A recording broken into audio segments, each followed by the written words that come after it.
के बारे में है। इस कहानी के लेखक हैं इमरान कुरैशी। आशा है आपको पसंद आएगी।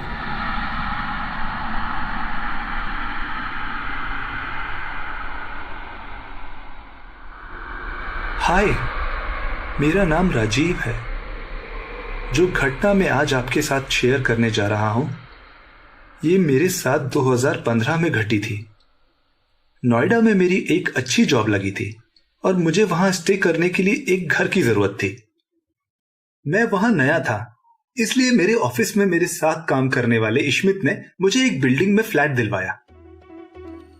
मेरी आदत थी कि रात को हमेशा डिनर करने के बाद मैं बालकनी में हवा खाने चला जाता था।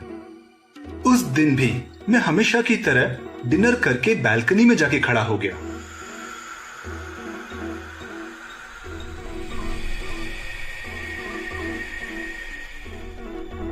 मैंने देखा कि सामने वाली बिल्डिंग के चौथे माले पे जो फ्लैट है उसकी लाइट जल रही है और अंदर लाल साड़ी पहने एक लेडी खड़ी है। अभी मैं उसका चेहरा देख नहीं पाया था, लेकिन उसकी कद काठी से इतना जरूर नजर आ रहा था कि उसकी उम्र 25-26 साल रही होगी। अचानक से वो बालकनी की तरफ पलटी और मुझसे पहली बार उसकी नजरें मिली। वो दिखने में बहुत ही खूबसूरत थी। मेरी पूरी बिल्डिंग में मैंने उसके जैसी खूबसूरत लड़की अभी तक नहीं देखी थी। उसके पहनावे से और माथे पर लगी बिंदी से मुझे यह तो कंफर्म हो गया था कि वो शादीशुदा है। लेकिन फिर भी पता नहीं क्यों जब उससे मेरी नजरें मिली तो मैं उसको एकटक देखता ही रहा।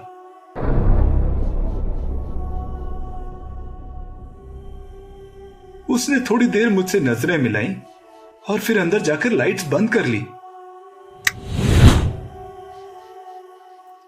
5 मिनट और ऐसे ही खड़े रहने के बाद मैं भी अपने रूम में वापस आ गया और रोजाना की तरह एक गिलास दूध पीकर सो गया। पर उस दिन से यह वाकया रोजाना होने लगा था। जैसे ही मैं बालकनी में खड़ा होता था, उसी टाइम वो भी अपने घर की बालकनी में आकर खड़ी हो जाया करती थी। लेकिन एक बात बहुत ही अजीब थी, उसके घर की लाइट सिर्फ उसी टाइम खुला करती थी जब मैं बालकनी में खड़ा होता था, और फिर जैसे ही वो अंदर जाती थी लाइट्स बंद हो जाती थी।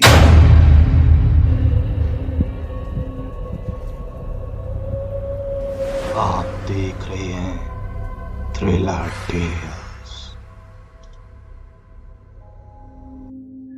जब इस तरह 4-5 दिन गुजर गए तो मैंने अपने दोस्त इश्मित को कॉल लगाया।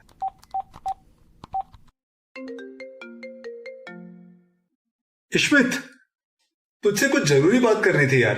अरे वो तो तू ऑफिस में भी बोल सकता था ना। अरे नहीं यार, थोड़ा अर्जेंट है। अच्छा, बोल क्या बात है। यार, जिस बिल्डिंग में तूने मुझे फ्लैट दिलवाया है उसके ठीक सामने वाली बिल्डिंग में तू बात कर सकता है क्या? तू किस बिल्डिंग की बात कर रहा है? अरे मेरी बिल्डिंग के ठीक सामने वाली बिल्डिंग। ओ भाई, उस बिल्डिंग को बंद हुए तो 1 साल हो गया। उसके फ्लैट में एक कपल की लाश मिली थी। पति ने ही अपनी पत्नी को मारा था, ये तो पुलिस ने पता लगा लिया था, लेकिन पति को किसने मारा और ये बात किसी को समझ में नहीं आई।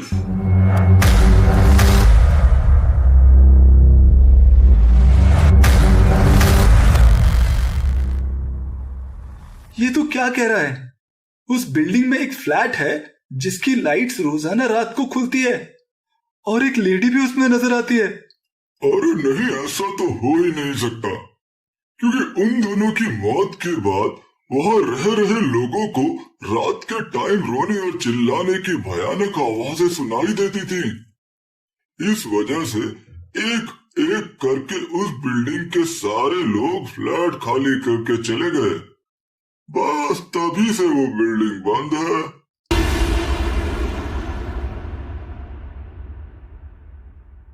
इश्मित की बात सुनकर मेरा दिमाग घूम चुका था।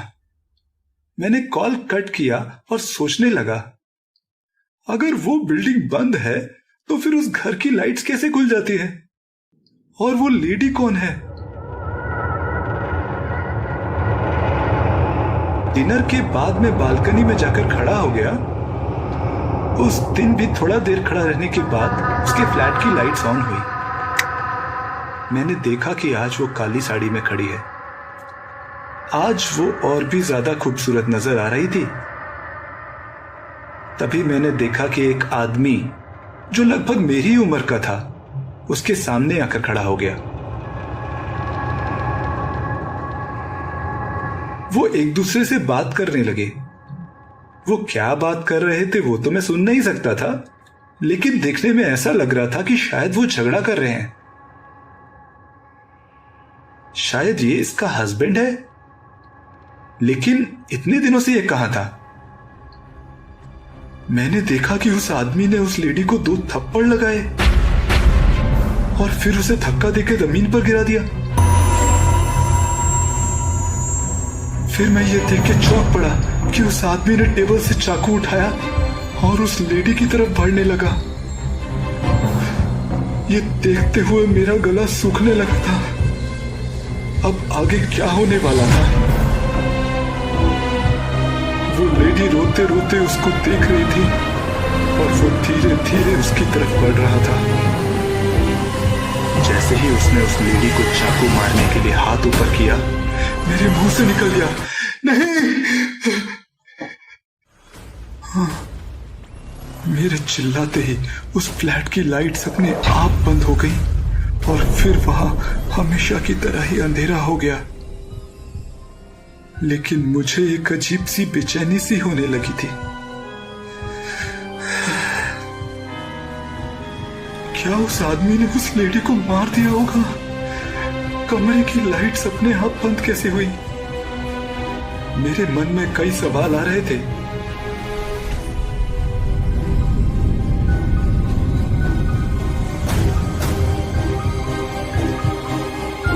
मैं जल्दी से अपने घर से निकलकर नीचे गया। मैंने देखा मेरी बिल्डिंग का गेट बाहर से बंद हो चुका है। राकेश, राकेश! मैंने वॉचमैन को आवाज लगाई, जिसको सुनकर राकेश बाहर की तरफ बने गार्ड रूम से बाहर निकला। क्या हुआ साहब? राकेश के मुंह से शराब की बदबू आ रही थी, जिससे साफ था कि उसने लगा रखी है। राकेश, सामने वाली बिल्डिंग में जो लेडी रहती है उसका पति उसे मार रहा है। जल्दी से गेट खोलो, मुझे उसे बचाना है। क्या सर, आप इतनी रात गए मजाक कर रहे हैं? मैंने अपनी आंखों से देखा है, उसने चाकू से उस पर हमला भी किया है। जल्दी गेट खोलो। अरे उस बिल्डिंग में कोई रहता ही नहीं, तो हमला कहां से होगा? साहब आप एक काम कीजिए, आप अपने कमरे में जाके सो जाइए। राकेश की आवाज से लग रहा था कि वो कुछ ज्यादा ही नशे में है। मैंने उससे गेट खुलवाने की बहुत कोशिश की, लेकिन हर शराबी की तरह वो भी अपने मुंह से सिर्फ एक ही बात बोलता रहा। आप अपने फ्लैट में जाके सो जाइए साहब, इधर कोई नहीं रहता।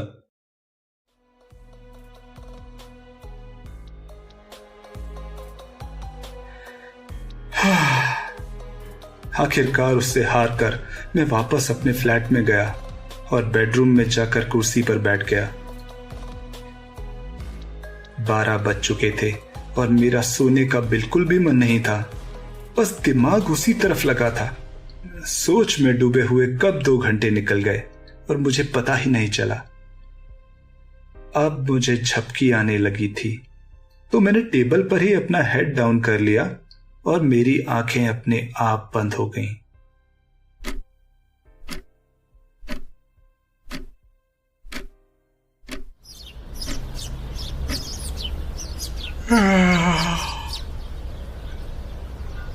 फिर जब सुबह मेरी आंख खुली तो मैंने देखा कि 10:05 ऑलरेडी हो चुके हैं और मोबाइल पर बॉस की 3 मिस कॉल भी आ चुकी हैं।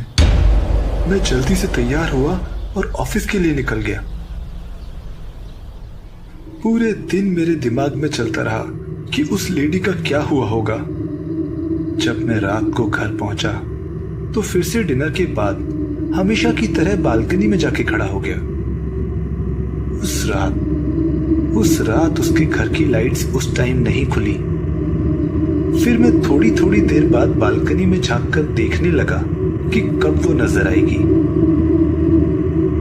रात तकरीबन 12 बजे के टाइम उस घर की लाइट्स खुली और वो लेडी मुझे फिर से नजर आई। वो बिल्कुल सही सलामत थी। ये देख के मुझे खुशी भी हुई और हैरानी भी। लेकिन आज मैं उससे मिलकर बात करने की ठान चुका था। काफी देर तक उसको देखता रहा और वो भी नजरें झुकाने को तैयार नहीं थी। अब मैं अपने घर से निकला और नीचे गया।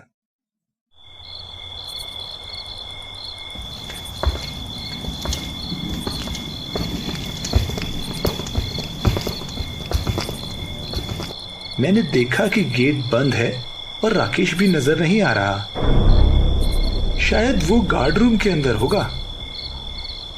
मौका देखकर मैं साइड की दीवार पर चढ़ा और दूसरी साइड से नीचे उतर गया। उसके बाद मैं बिल्डिंग पर गया तो वहां भी कोई गार्ड नजर नहीं आया और गेट पर भी कोई ताला नहीं था। मैंने नीचे से देखा तो उस फ्लैट की लाइट्स अभी भी चालू थी। अब मैं सीधा बिल्डिंग के अंदर घुस गया और सीढ़ियों से होता हुआ चौथे माले पर पहुंचा।